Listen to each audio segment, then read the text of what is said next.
I remember I was watching Niel De Grasse Tyson, the physicist, the famous physicist and celebrity atheist. And so in America, he had a video, and I was thinking it was his debunking of theism. This is big shot debunking of theism. And then his opening argument was that there were some Catholic people who were praying in a church in Scotland in the 1500s, and it collapsed and a bunch of people died.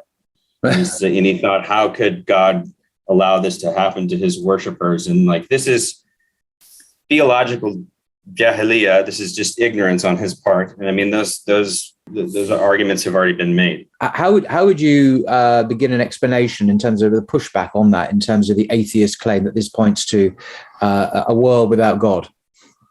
Sure. Well, we know Allah subhanahu wa ta'ala is al-Hakim. He is the most wise, and that can be inferred from the fact that he created all of this creation, and it has purpose and design and things. And so those are signs that point to his wisdom. So even not even from revelation, just from our own minds, we can know that Allah subhanahu wa ta'ala is wise.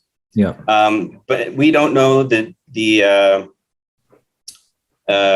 status of those individuals. I'm sure there were probably some of them who were good, believing people with respect to the knowledge that they had, and they were sincere, and maybe they died and now they're in paradise, and so it was good for them. And maybe some of those people were hypocrites and evil people and sinners and not repentant, and then they died, and then that was their punishment.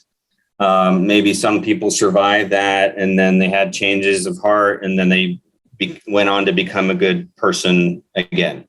Right. So there's a lot of scenarios where good may have come out of that. And for the most part, those are part of the unseen. Only Allah subhanahu wa ta'ala knows that, and only he knows what's going to happen in the hereafter to those people. But what we know from Revelation and what conforms to our minds is that, we can imagine many scenarios when that was good for those people, and that there were bad people, there's probably bad people among them who got, eventually got the punishment that they deserved.